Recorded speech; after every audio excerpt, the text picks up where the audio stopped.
When the earth was at its brink of extinction, there was a forbidden kingdom where no humans were allowed to enter. That forbidden kingdom was covered in dense miasma and was home to monstrous vassals who once dominated and devoured mankind. Hidden inside a mysterious world tree, a new demonic king began to reign over the forbidden kingdom. This is the story about the king of beasts and a mysterious human princess. On one moonlit night, two strange masked human knights enter the forbidden kingdom's outskirts with a human female prisoner inside their carriage. The iron cage gate opens for the two knights, so they take out the cuffed girl from the carriage and order her to enter the hallway. Right as she steps into the empty hallway, the gate behind her closes, and the knights quickly leave the place to save their lives. The white-haired girl walks through the hallway, and two chimera guards stop her from going any further. The fox and the snake guard take a good look at the girl and grant her permission to proceed further. She then enters another carriage that looks to be waiting for her and travels through a more rigid path. The girl finally arrives at the Forbidden Kingdom and gets brought to the King of Beasts himself. The counselor named Anubis introduces the girl as the 99th sacrifice offered by the humans to be devoured by the king. The King of Beasts commands the chained girl to look up, and so she reveals her face. Although she looks very beautiful with her ocean eyes and white hair, Anubis finds her unattractively thin and bony. Out of all the other offerings made by the humans, Anubis tells the king that devouring the likes of her will not nourish his needs. So, he proposes to the king to just simply rip her apart in pieces as a display for the nobility and immediately demand for the next sacrifice to be delivered at once. The girl feels that Anubis is being too rude and calls him a dog. For that, she claims that she should be enough to be eaten and even makes faces at Anubis. Anubis apologizes to His Majesty on behalf of the girl's insolence, but the king doesn't feel offended and rather gains interest in the girl. He tells Anubis to leave the room at once and even sends a big roar to make things clear that the king's order should be obeyed at once. Anubis misunderstands and leaves the room hastily. The girl isn't scared of the King of Beasts, though, as she scolds him for snapping at people for no reason. She innocently even warns the king that if he keeps being short-tempered like that, one day he will be left all alone. Even the tiny monster balls that have been keeping her chains in place realize that she has spoken too much and beg her to apologize immediately. But the girl completely ignores it and instead asks the monster balls' names. The two monster balls introduce themselves as Cyan and Clops, which makes them together a one-eyed Cyclops. The King of Beasts has had enough of these foolish antics. He gets up, calling the human girl impudent, and grabs her tiny head with his giant claws. He makes the little girl understand that she is in no place to talk and also reminds her that every sacrifice before her trembled in terror in the king's presence.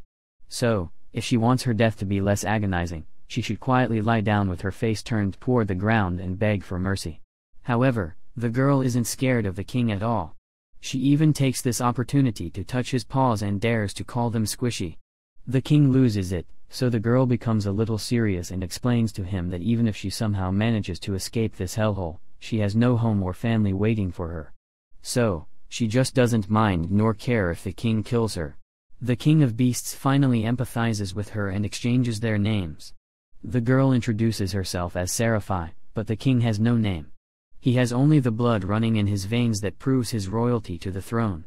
The king sits back in his throne and explains that the sacrificial ritual that Seraphai will be going through will be taking place on the next night of Revelation when the miasma surrounding the kingdom clears. So, the king wants to see how long Seraphai's boldness will last and decides to keep her alive until the day comes.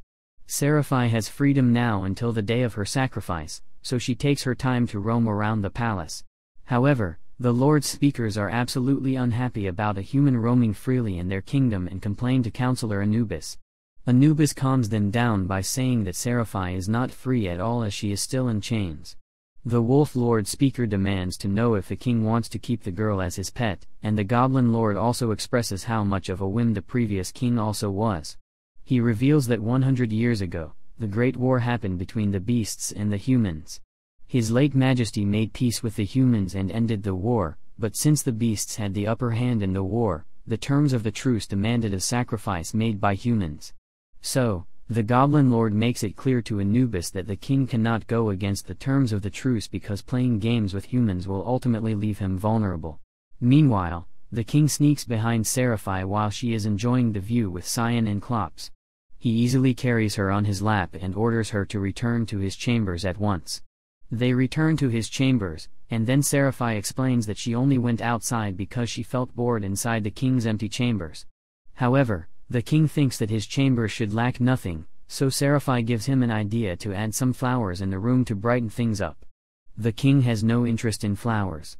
Besides, flowers do not grow because of the miasma of this land, and the miasma only clears when the moon shines on the night of revelation, the same night when a human must be sacrificed.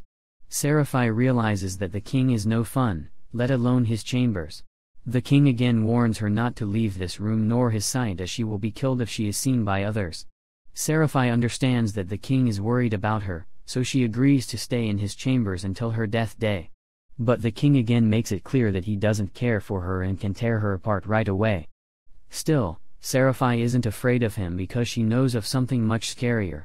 She goes on to tell the king about a story when she was just a child and an awful stormy night. She was reading an old book while her elder sister was asleep. Seraphai learned from that book that her name means sacrifice in an ancient language. So, she got up to look for answers.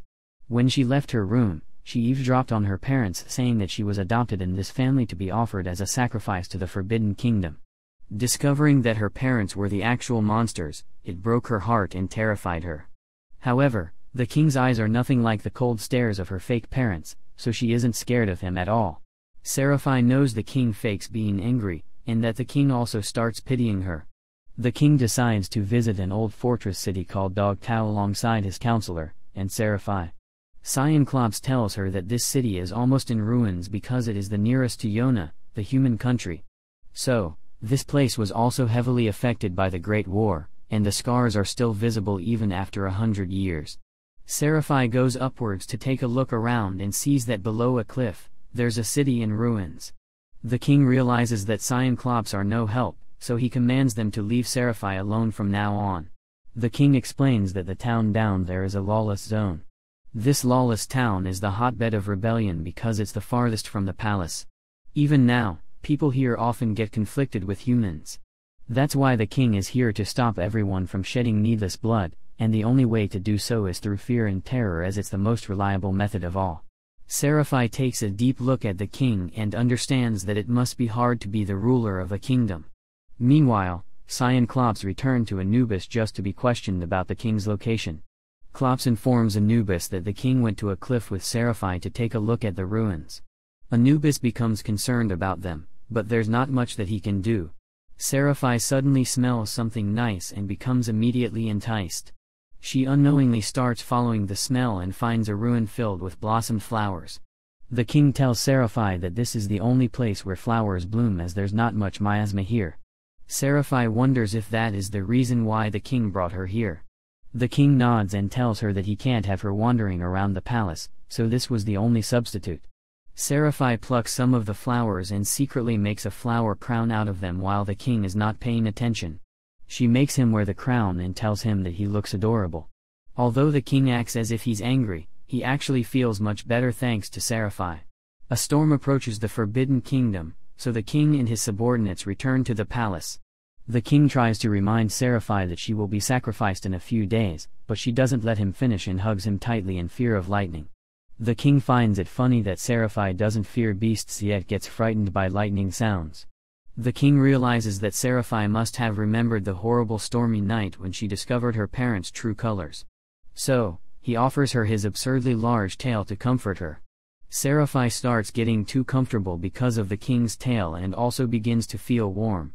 She lays in his lap and tells him that he doesn't need to act tough around her anymore. The king remains silent, and the little princess falls asleep on his lap. The next few days pass in the blink of an eye. The miasma clouds clear up, and so the night of the ritual has come at last. While Seraphai gets properly dressed as a bride to be sacrificed, Anubis reminds her she should keep her mouth shut on the sacred night. Anubis also explains that the only reason she's getting to wear fancy clothes is that she will become part of His Majesty at the end of this ritual, so she needs to dress up like royalty. Anubis informs Seraphai that the king will not show himself tonight as tradition, and then leads the way to the altar chamber and tells Seraphai to wait quietly there. It's very dark at the altar room, and she cannot see a single thing. But a traitor is waiting there already to take her place and kill the king when he comes to devour her. The treacherous monster reveals that the king is indecisive and panders to humans, so he must take over the throne. After revealing his intentions, the monster goes to kill Seraphai, but another human suddenly appears and intercepts the hit. Seraphai steps up and defends the honor of the king. This surprises the mysterious human, and he disarms the monster in the next few seconds. The human tries to leave quietly, but Seraphai recognizes him and asks if he is the king. She is absolutely sure that this human is the king, but the king doesn't even consider himself to be a ruler. He reveals that although he was born a beast, he has human blood running in his veins. So, when the moonlight of the revelation exposes his human form, he merely hides in darkness and waits for it to pass. The king calls himself a coward and gives up his act as he couldn't get himself to fool a mere girl. That's why he considers himself a pitiful weakling. However, Seraphai thinks otherwise. She tears her dress and treats his wounds. She tells him that he is actually very strong and a considerate person. Seraphai has realized that the king hasn't killed a single human and used his own blood on the floor to make it seem that the sacrifices were made. Seraphai acknowledges the king as the strongest, as he is the one who sacrifices the most. However, she wants her life to end because she has no place to go and doesn't want to see his cold eyes anymore. The king rejects her wish and removes her shackles. They both share the tightest hug and stay together for the entire night. The next day, the king announces to his council that he would be taking Seraphai as his queen and won't hear any objections. Seraphai is the only happy person in the room, and she gladly gifts the king a name, Leonhart, which means brave-hearted.